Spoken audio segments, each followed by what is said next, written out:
Testing. 1, 2, 3. Bow wow wow. Yippee yo, yippee yay. Let me know when you hear and see me and we'll get started. Testing. 1, 2, 3. All right. I think we can get started. I think we're good. Good. Hear and see me. Hello, everyone. Welcome to today's class. Today's lecture is on maintenance within the obedience plans. All right. So these are what some of the objectives are. Is first, what is maintenance? 2, when does it begin? 3, when can we check it off our plans and the recommended requirements for the handler? Also, what is the most common training collar question related to maintenance and how do we handle it? Also, what is the future of your relationship with a client post maintenance? And ultimately, how do you keep those clients for life, if you wish? So let's get started. I started off showing just a little clip from some of the classes that I used to do to maintain at least the training of the personal protection dogs. Where we are on our checklist over here is right down at the bottom of maintenance. So if you are watching the stream, especially if you're watching it outside of the membership site, this is a useful video as to top off the training after you complete a training program with a client, right? So really prerequisites are, phase one training where we're teaching the client and the dog how to do training for mostly positive reinforcement based training, and then phase 2 and phase 3 where we get more into the reliability of the training. Very important prerequisite for anyone watching this stream is really generalization in phase 4. Phase 4 is really after we have completed the basic training of a dog, and much of what we're talking about today does cross over into the generalization. So please also watch the generalization video as a prerequisite to this maintenance video, because there is a lot included in this subject, and I will likely expand upon the maintenance video with specifics of how to handle some of the things that we're talking about in this class. But I love this subject and it gets me excited. It gets me excited because once you get into the maintenance of the training, I mean, training should be fun all the way through anyway. If your training sessions are not fun for you, the client, and the dog, you always have to tweak something. So, but number one, I'm babbling here. What is maintenance, right? So maintenance is simply just the process of keeping or continuing something. So remember that. It is in your training plans. Ideally, to be successful, you want to have part of the plan a process for the client to keep and continue the training. If someone is missing that piece of the puzzle, just like generalization, not only are you not going to really get the results that you like, you're going to miss out on keeping a client potentially for life if you do not know how to seal the deal with giving them an opportunity to continue the training and to keep their dog from reverting back to a dog that is not as trained as well as when you completed the program with them. When does it begin? Maintenance begins really the moment you start testing a handler on their ability to correctly maintain a behavior. So if we're doing our checklist over here, remember I have a maintenance box, and we went over this in generalization. Please refer to the generalization, or else this video in particular will end up being too long.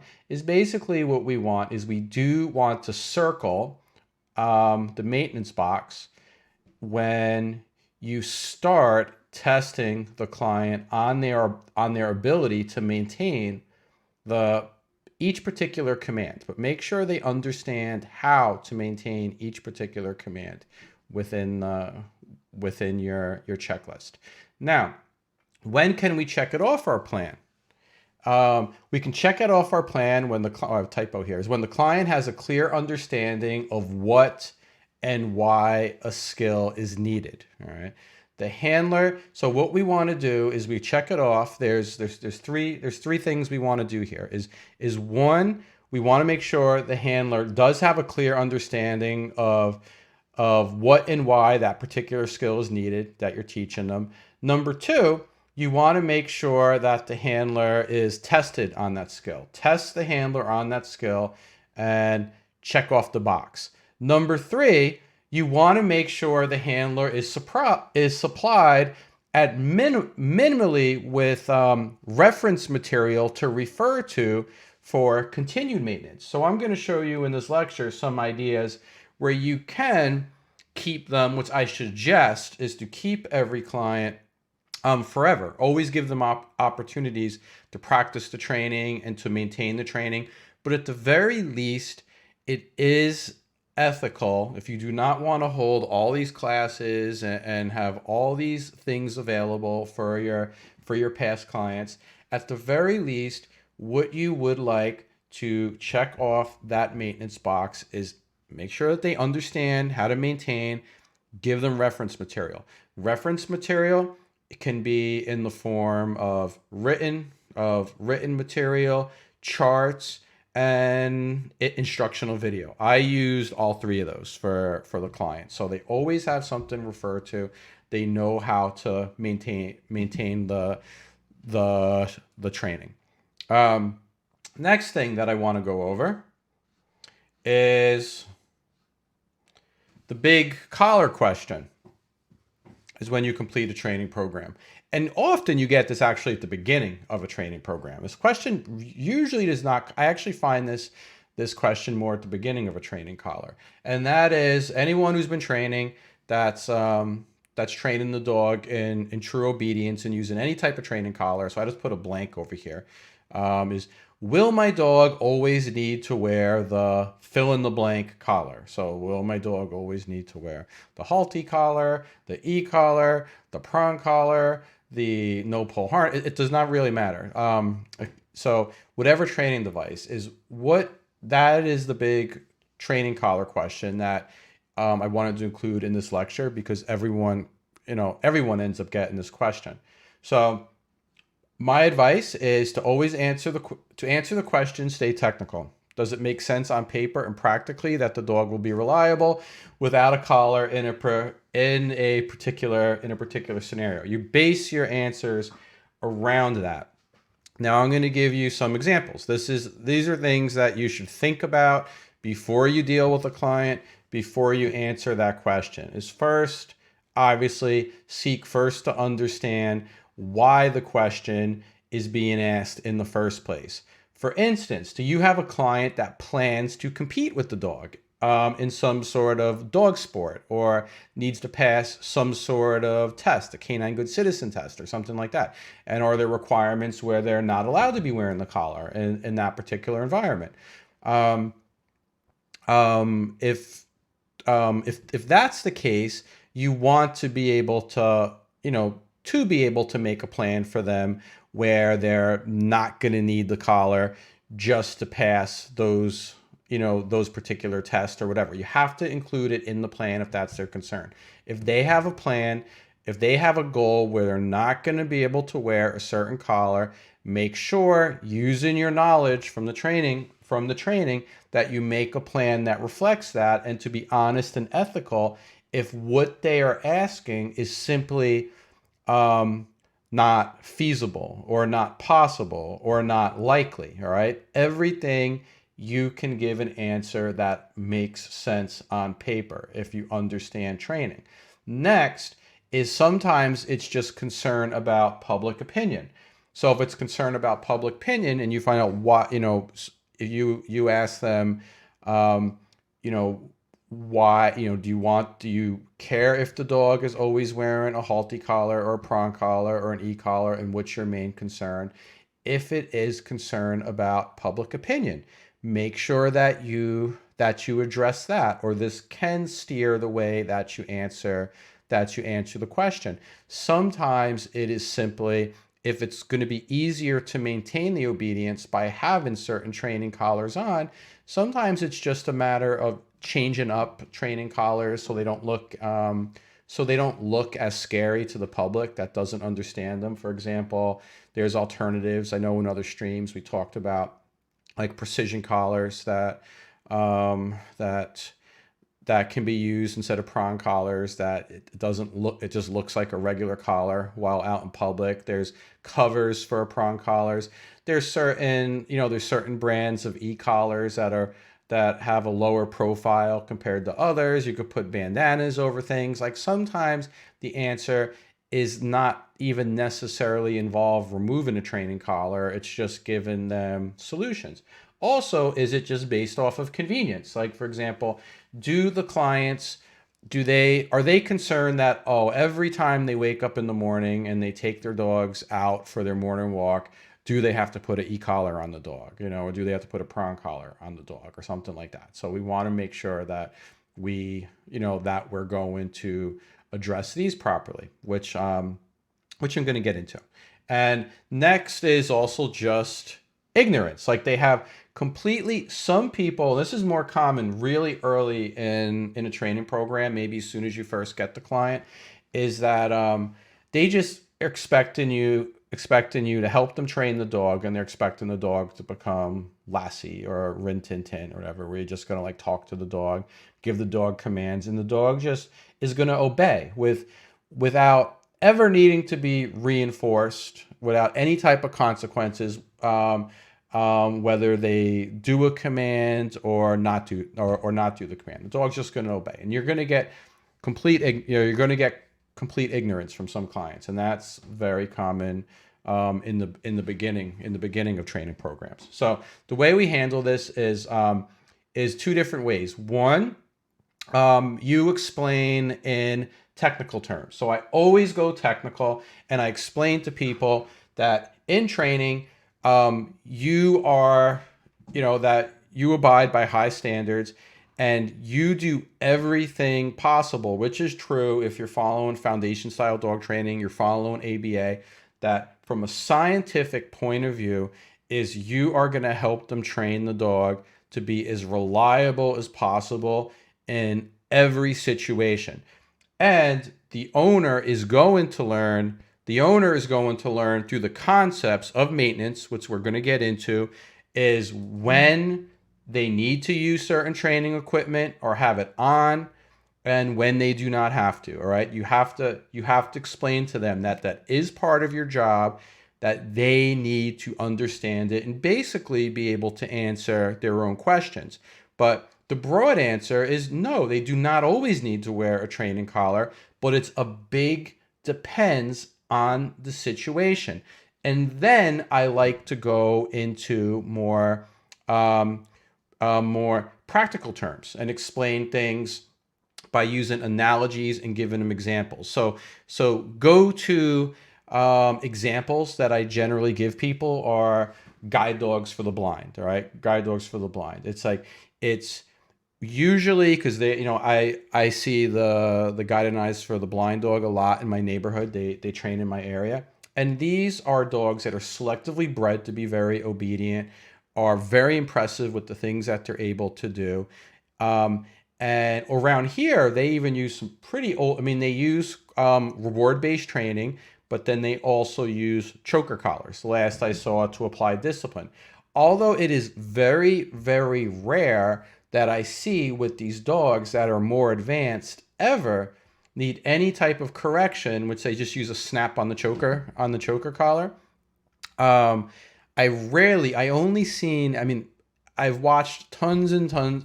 So I always would watch them train. I saw maybe like twice and give a little snap on the collar. That training and maintenance are two different things. That even though these dogs are trained, that even these dogs, when they go to find their forever home with someone who cannot see, is the dogs still wear the device that we used for discipline while they're training as a reminder that yes, they have to do it, right? That they have to do it. And the same thing when it goes for police dogs and stuff like this. Is the police officer does not necessarily remove all the training collars off of the dog once it's on the street because it passed its initial training. All right. Training collars are there also to maintain the training, in an environment that's very diverse, that you don't really know what is going to occur out there. And it's not just about the training collars. Remember, it's also about, you got to go to the other flip side of things. It's also about reward. Like, can they stop giving the dog treats or reward, or petting their dog after their dog does exercises? You know, you have to explain to them about reward schedules, and that we have to keep the dog right on a reward schedule, know the environment that we're able to maintain it. And I give examples of things like movie dogs, right? When you watch a movie and you see these dogs doing all these cool things, believe me, Lassie, Rin Tin Tin, all these Disney movies that have live dogs, there is a trainer out of view of the camera that is rewarding the dog, all right, between these takes, or when they cut the scene. The dogs are still doing these things because there is either a reward or punishment that is involved. All right. Analogies that I like to use is, some people work well with analogies. We talk about law enforcement, right?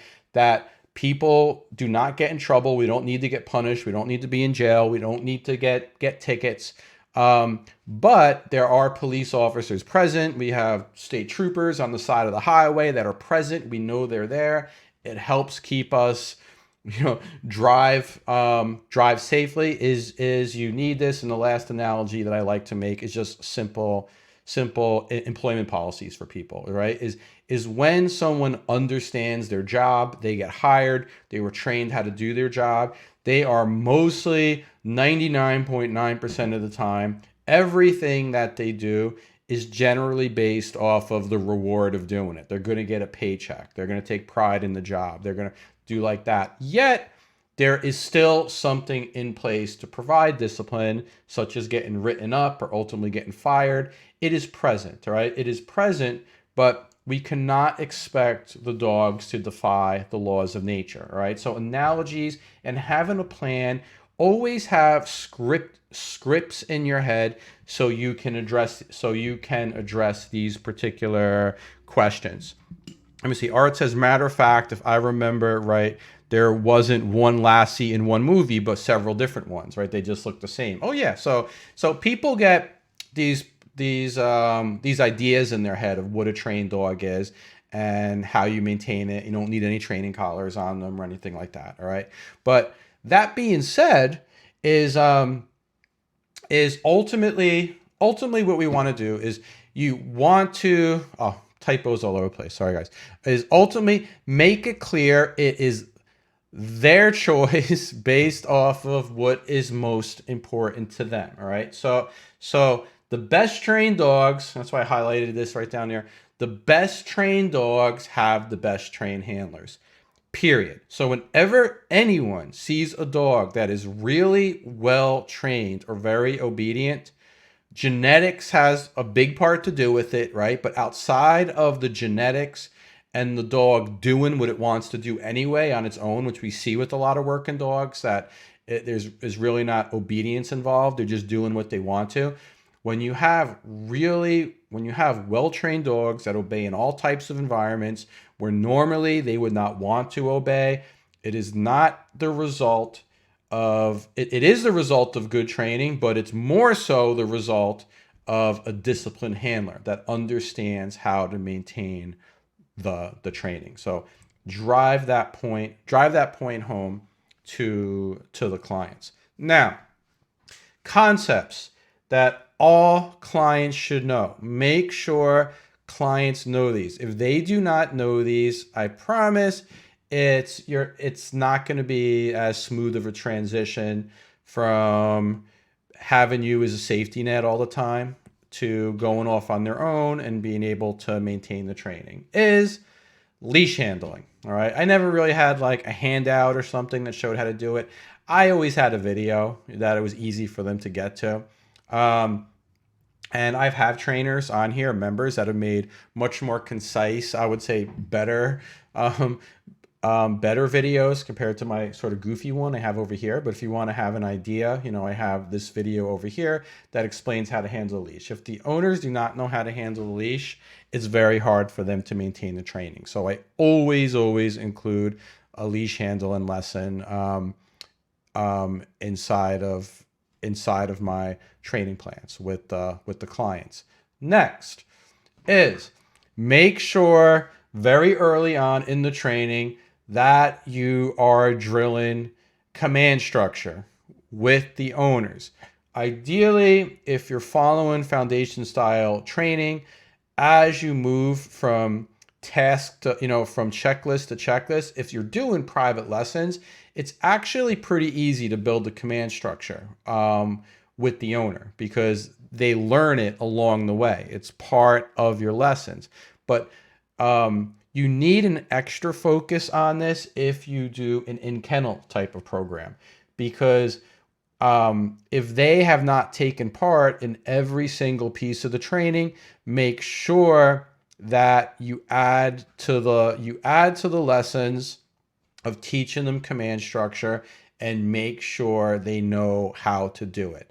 And we'll probably do a whole nother video on it, but there's lots of ways to even play games with the command structure, make it fun for them to learn how to do the command structure, do competitions between the clients, all that sort of stuff. Next thing, all clients should know, and you can include these right inside of the checklist, especially for heel. I would not ever check off maintenance on a training plan unless the owners really understand all the rules about the position of heel and the rules of heel. I put a chart over here which shows a traditional heel.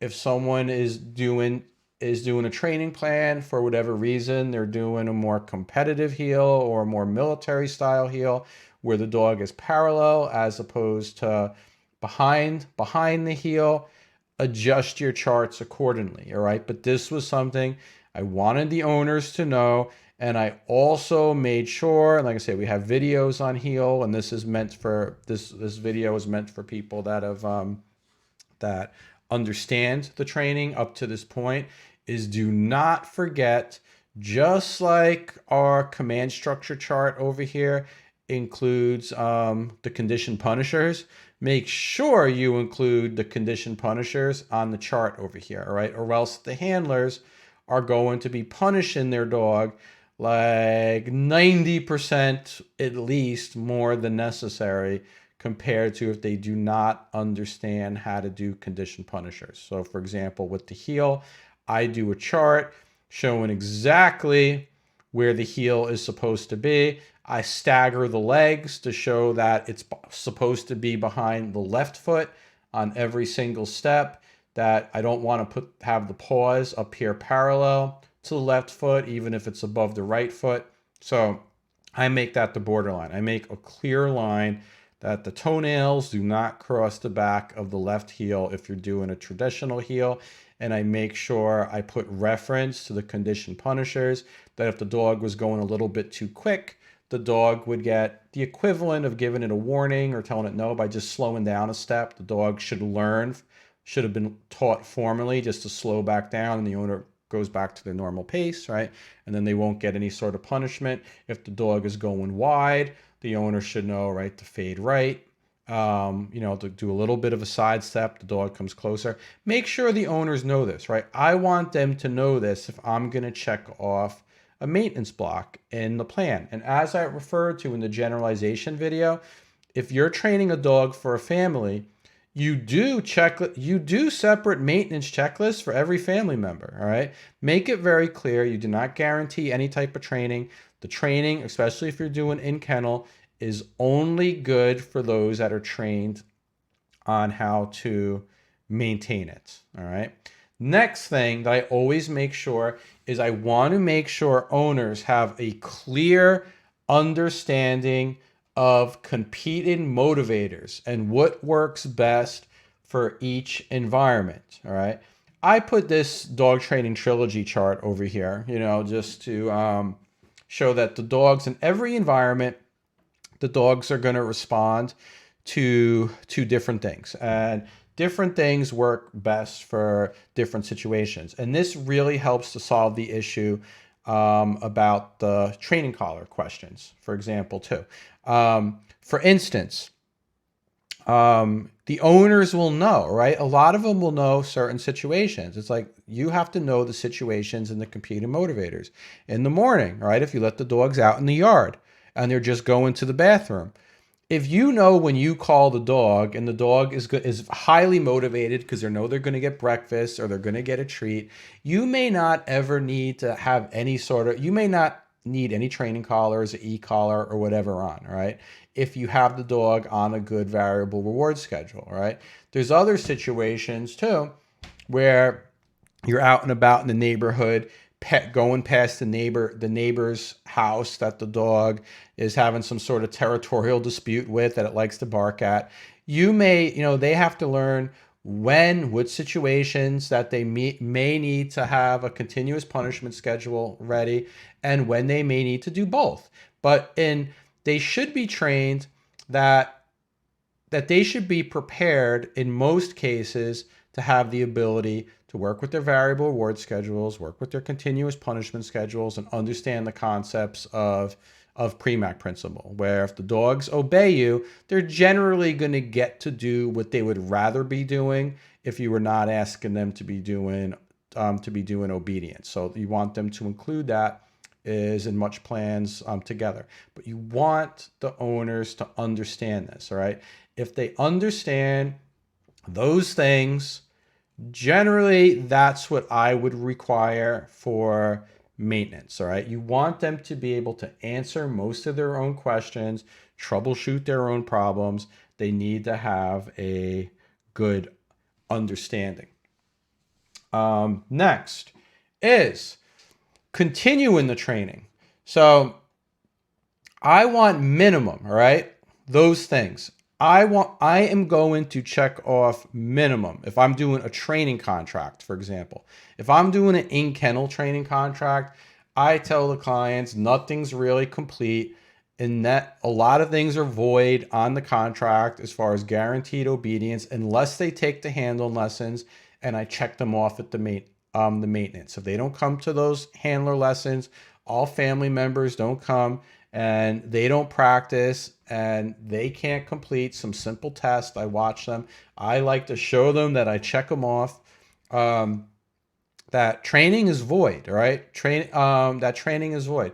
And you can do that in a very nice manner, all right? All your legal contracts, I suggest it's good always to have a lawyer, ideally look them over so so it's legally correct, but try to always word it so that it does not seem so harsh. You do care about the owner's success, and make sure the way that you write your training contracts reflects that you care about their success, and this is required because the dog is going to do best when their owner is very informed, basically. All right.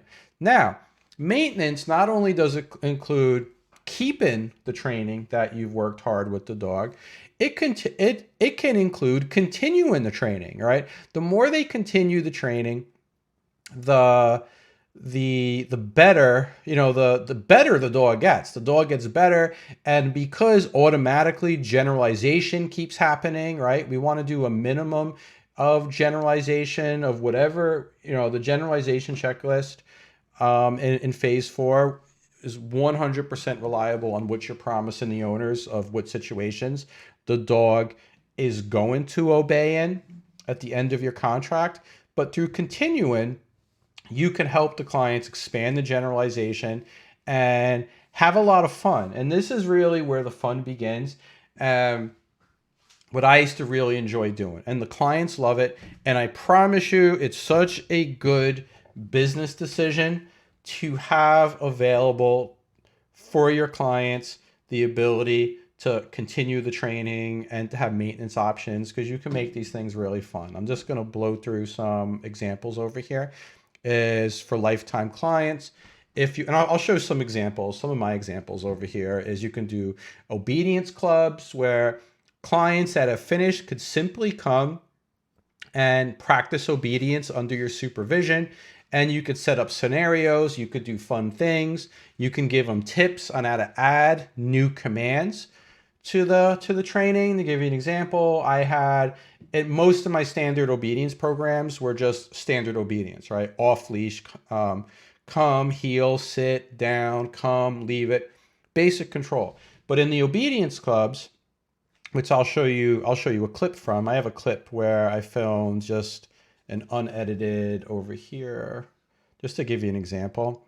I put an example over here. If you watch this, I'll keep the sound off, of just an unedited group obedience class where I was working on heel mostly with them. So sometimes I would always have classes where I have subjects and we'd work on heel, and I would go over the basics. And these are things that people would do in the obedience clubs just to stay fresh.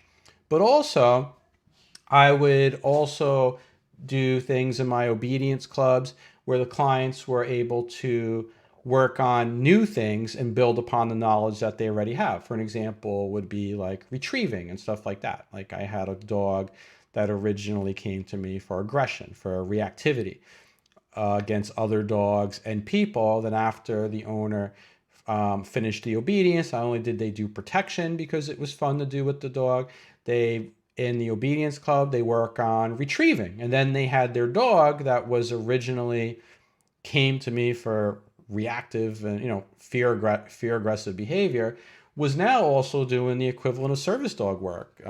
This client had a disabled child that was in a wheelchair, and she trained the dog to pick up the remote control when the child would drop his remote control playing video games and give it back to the child. So she was able to expand and have fun and stuff like this.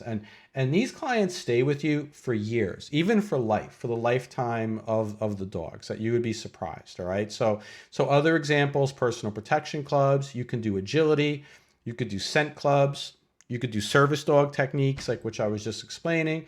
I have a couple of members on the site that are doing cart pulling, water activities. Be creative. Really, the sky's the limit of what you can offer. But when you do add on activities, the clients are always still practicing the base of whatever obedience that you gave. Everything that you see, even on this list, the clients are still going to be using their obedience to control the dog while they're teaching new behaviors. Next thing is I'm giving you my strong opinion. All right. So this is a strong opinion.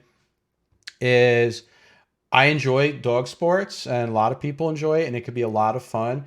But for the professional dog trainer, if you are a professional dog trainer and your bread and butter is helping pet people with their dogs, is most popular dog sport. This is my strong opinion. All right. I tell you when things are opinion.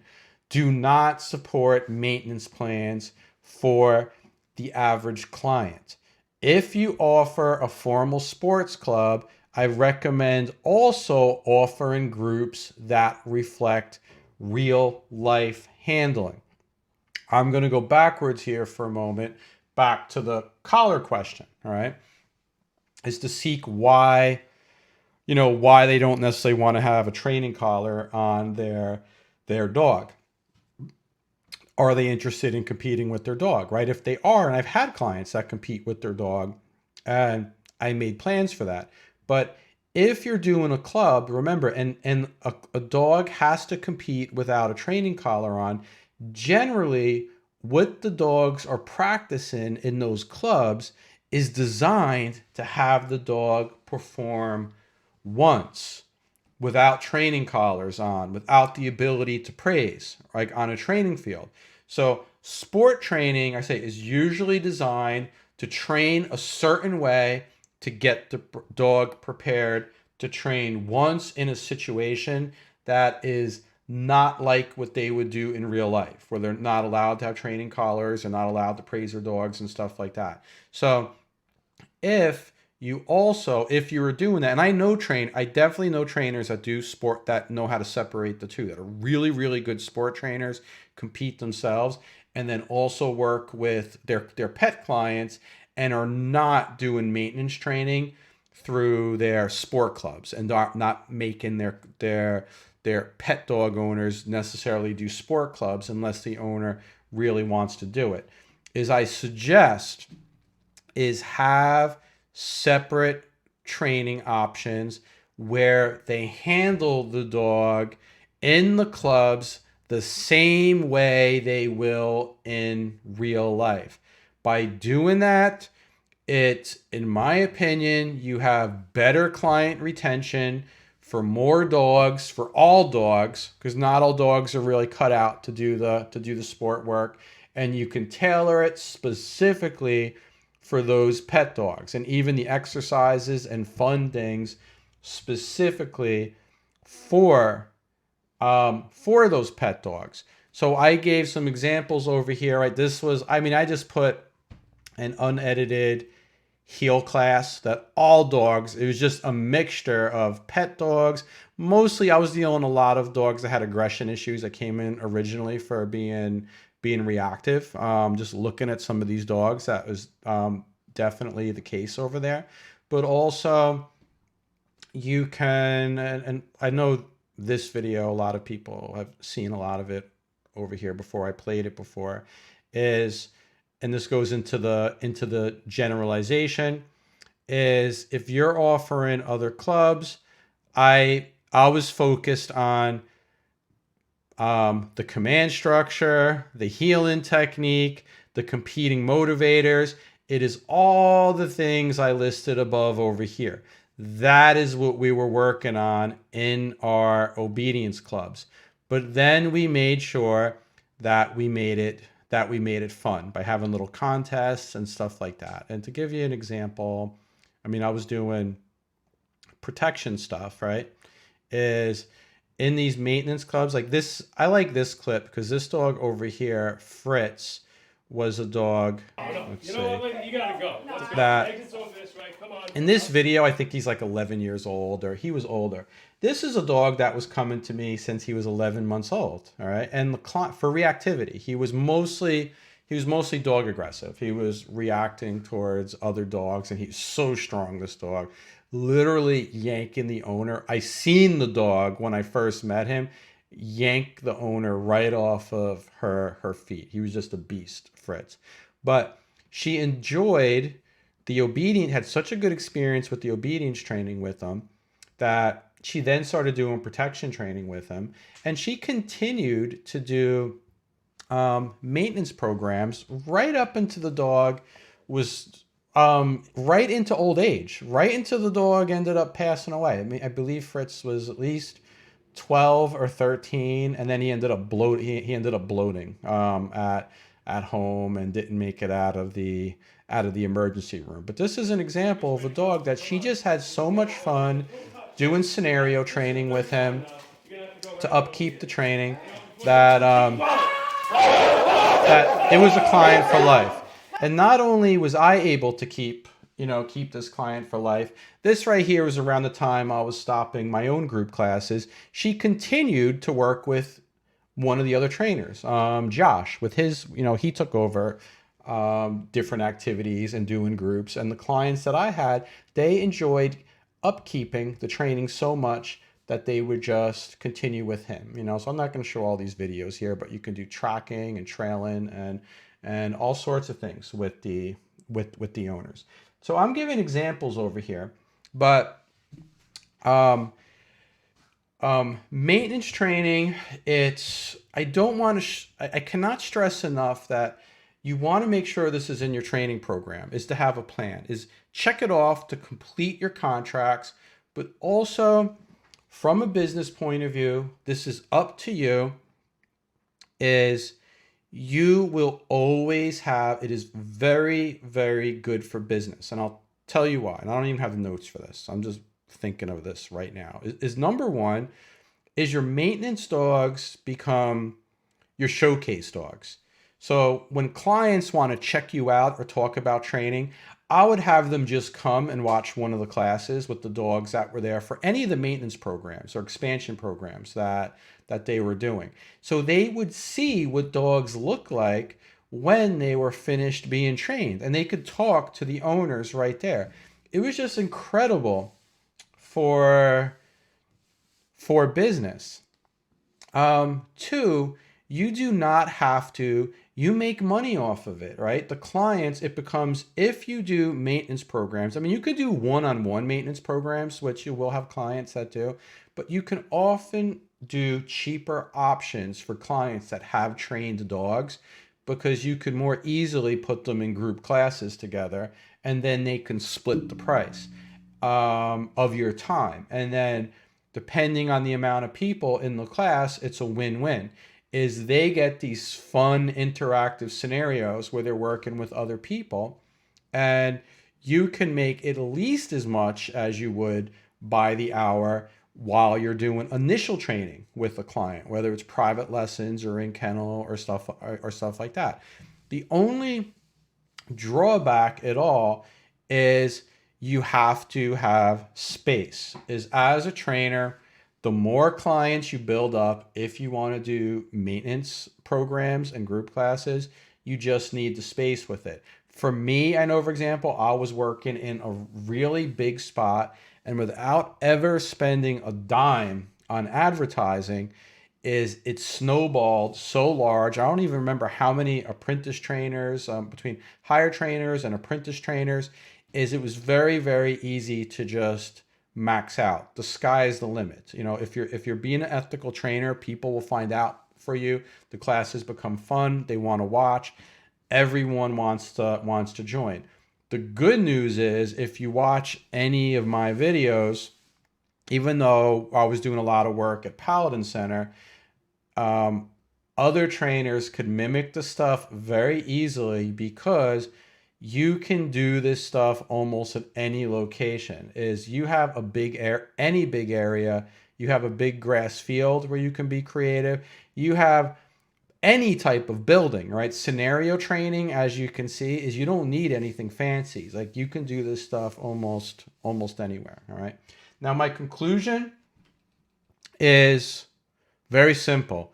Be the last trainer your clients ever need or want. If you offer a program, you give them the ability to maintain it, to improve upon it, and to expand upon it, you will be the last trainer your clients will ever need or want. I promise you. It is very common for people with dogs to jump from trainer to trainer to trainer, because they're hitting dead ends with each trainer. So be the last client that you ever want. So recap for our lecture is our objectives. What is maintenance, right? Maintenance is simply process of keeping or continuing something, the training.